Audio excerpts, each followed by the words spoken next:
todos, es un placer tenerlos aquí un día más en el canal de Entendiendo la Fisiología. Y el día de hoy vamos a estar hablando sobre un tema bastante interesante que tiene que ver mucho con las enfermedades cardíacas que hemos estado hablando en el canal últimamente. Ya sea la aterosclerosis, enfermedad, la enfermedad coronaria y demás. Porque estas condiciones que vamos a ver aquí son los precursores a que todas esas consecuencias que mencionábamos en esos videos ocurran. Y esas condiciones se conocen como dislipidemias, es decir, alteraciones al perfil lipídico del paciente. Entonces vamos a entender exactamente qué es una dislipidemia, aunque realmente se mencionó. Tenemos que conocer que tenemos componentes lipídicos esenciales en nuestro cuerpo, que son el colesterol, sus divisiones LDL y HDL, con la salvedad que les hago ahora para que vayan quitándose de la mente. No existe, que coloquialmente se dice así, un colesterol bueno y un colesterol malo. Solamente existe un solo colesterol. Ahora, ¿qué es lo que lo hace diferente? Que hayan dos subtipos.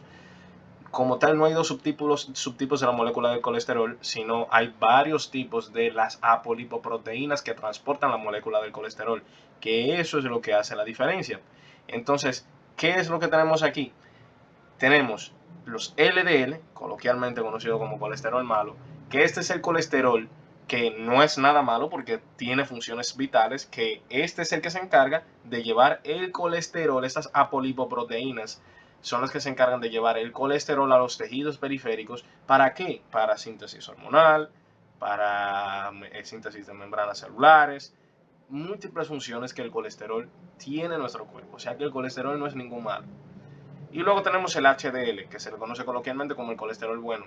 ¿Por qué se le conoce como el colesterol bueno? Pues bueno, porque este es el que realmente, estas apolipoproteínas del HDL, son las que se encargan de recoger todo ese colesterol remanente, todo ese colesterol libre de la periferia, para llevarlo hacia el hígado para su eliminación. Por eso se le conoce como colesterol bueno. Y luego tenemos los triglicéridos, que son esos lípidos que fueron organificados a formas un poco más complejas para poder ser almacenados de una forma efectiva. Que eso se encuentra entonces en tejido adiposo, en las mismas apolipoproteínas combinadas con el colesterol y demás. Todos estos son los que van a llamarse triglicéridos. Entonces, para que ya sepan, no existe un colesterol bueno ni existe un colesterol malo. Los dos cumplen funciones en el cuerpo y los dos, a la alta o a la baja, pueden generar consecuencias. Entonces es importante saber eso. Entonces la dislipidemia es un desorden en estos componentes que les acabo de explicar. Entonces vamos a conocer que existen, dependiendo del componente que se haya visto alterado, existen varios tipos de dislipidemias. Vamos a ver lo que es una hipercolesterolemia pura. Una hipercolesterolemia pura es nada más ni nada menos que un aumento único de la LDL.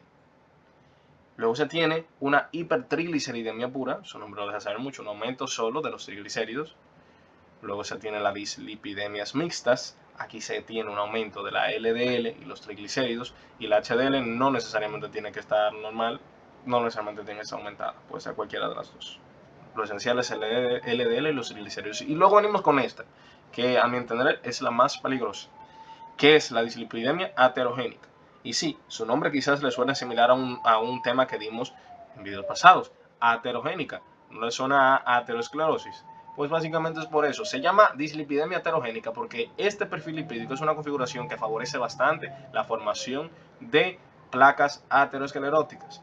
Aquí tenemos triglicéridos aumentados, HDL disminuido y las LDL en características pequeñas y densas. Es decir, estamos teniendo un ambiente muy favorable para que ocurra todo el proceso fisiopatológico de la aterosclerosis, de daño en el endotelio, que el endotelio entonces esas LDL que son pequeñas favorecen más fácil la entrada y al ser densas favorece más fácil que ser fagocitadas generen células espumosas y por ahí seguimos con la fisiopatología de la aterosclerosis. Ya no la voy a explicar de nuevo, pero ahí es que viene de por qué esta conformación es bien característica de eso.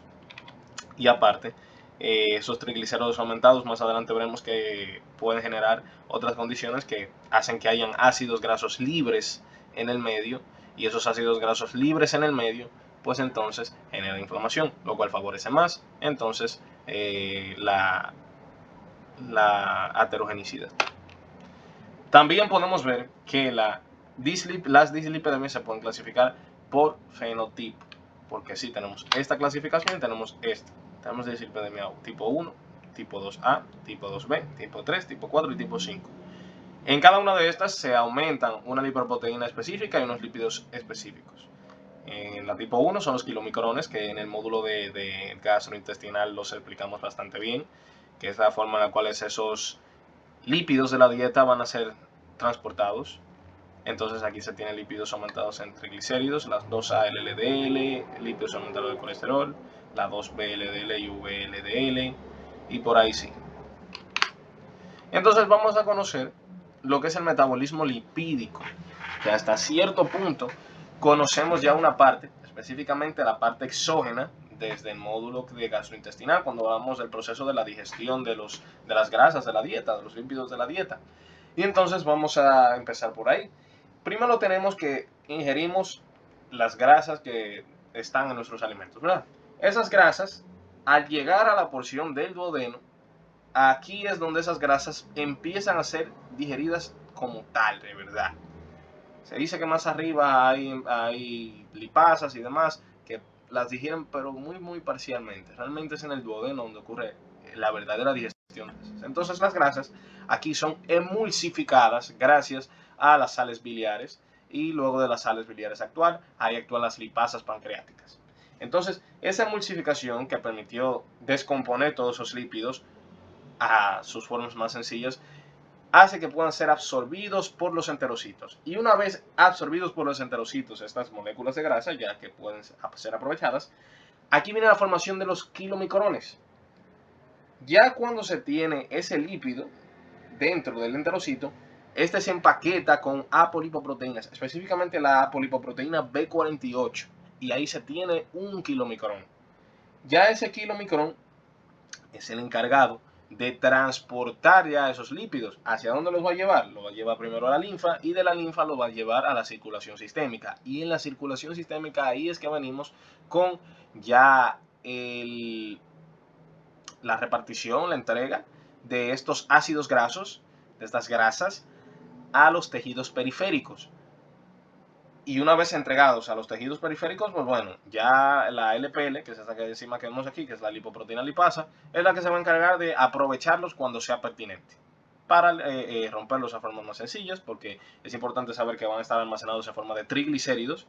Entonces esa forma de triglicéridos en la cual van a ser almacenados, pues bueno, la lipoproteína lipasa los va a escindir, y entonces va a aprovechar esos ácidos grasos libres cuando sea necesario para la obtención energética. Pero ¿qué pasa? Ese kilomicrón pues va a quedar por ahí en el medio, ¿verdad? Vacío, porque ya entregó todo lo que tenía que entregar. ¿Y qué va a pasar con él? El kilomicrón va a viajar hasta el hígado, y entonces ahí vamos a ver que esos remanentes van a ser procesados por el hígado y ahí son eliminados. Ahí termina esa vía exógena del metabolismo lipídico. Ahora nos vamos con la vía endógena, que es otra historia. Es importante saber que el hígado puede producir triglicéridos. Entonces, esos triglicéridos que va a producir el hígado vienen a raíz de los carbohidratos de la dieta y los mismos ácidos grasos. Estos van a empaquetarse, al igual que como veíamos aquí con los kilomicrones, con apolipoproteínas, pero esa vez va a ser, en vez de con ApoB48, va a ser con apolipoproteína B100. Y esa apolipoproteína B100, entonces ya esa combinación, ¿verdad? De esos triglicéridos, colesterol y apolipoproteína B100, pues van a formar las VLDL, las lipoproteínas de muy baja densidad. Esas VLDL van a transportar desde el hígado a los tejidos periféricos lo que viene siendo el colesterol. ¿Y quién va a permitir eso? La LPL, la lipoproteína lipasa, la cual va a permitir que vaya la VLDL bajando en diversos estadios de VLDL, a lipoproteínas de muy baja densidad, a VLI, a IDL. IDL sería el nombre correcto, IDL. Bueno, aquí está, sí, IDL. Que es la lipoproteína de densidad intermedia, y luego de esa a la LDL, la conocida por todos, la lipoproteína de baja densidad. Estas van a entregar entonces a los tejidos ese colesterol que ya conocemos. Y entonces las células van a captar LDL mediante receptores específicos para apolipoproteína B100, que es la que mencionábamos en el inicio. ¿Qué es lo que tendría que pasar normalmente luego de esto? Pues bueno, en el hígado hay receptores hepáticos para la LDL. por ende, debería ser eliminada también por vía hepática esa LDL remanente que queda, porque aquí también quedan remanentes. Entonces esa LDL remanente es captada, es reconocida por receptores hepáticos y es interiorizada y ahí se elimina, se está limpiando de LDL el sistema. Y también para eso mismo tenemos el transporte inverso, que es otro componente del metabolismo lipídico. Ahí es que viene el colesterol bueno, que tanto mencionan, ¿verdad? Que no es bueno nada. Los dos son colesterol y ya, y punto. Cumplen funciones vitales. Entonces, en el HDL, este HDL es un transporte, en vez de desde el hígado a la periferia, viene de la periferia hacia el hígado. Es el que va recogiendo toda la basura. El HDL recoge el colesterol periférico libre que vamos a encontrar por todo el sistema circulatorio y entonces va a transportarlo hasta lo que viene siendo el hígado. Y en el hígado pues pasa lo mismo, se reconoce y se procesa, ya se elimina. Se está aclarando de LDL, del colesterol el cuerpo, ¿verdad? Eso es lo que ocurre. Entonces vamos a conocer un poco la epidemiología de todo esto. En Latinoamérica, aunque antes de decir de la parte epidemiológica, van a verse que, al igual que esta condición que desencadena condiciones cardiovasculares, pues entonces factores de riesgo asociados van a ser muy similares a todo lo que veníamos mencionando. Obesidad, síndromes metabólicos, enfermedades crónicas como la diabetes, que tienen que ver con trastornos metabólicos también, tabaquismo, y dietas modernas que son ricas en grasas saturadas y trans. Entonces, va a repetirse mucho eso. Por ende, países con ese tipo de dietas, que es algo más bien ya no típico de un país en específico, es algo bien internacional, pues va a hacer que mundialmente la incidencia vaya aumentando y aumentando y aumentando. Pero entonces, vamos a ver que en Latinoamérica, que eran países que quizás no se tenía tanta recurrencia a eso, ha aumentado. Tenemos, por ejemplo, a pacientes con HDL bajo, se da un diagnóstico con un 34-53%, suele ser, triglicéridos elevados de 25-31%, y de la dislipidemia heterogénica, la más peligrosa de todas, 24.7% en algunos estudios.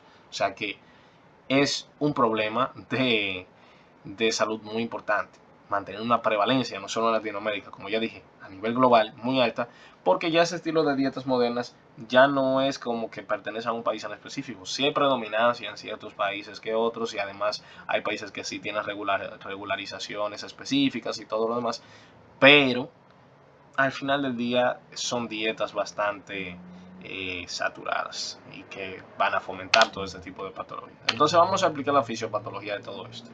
Aunque realmente ya conociendo las causas metabólicas ya se la pueden ir ocurriendo.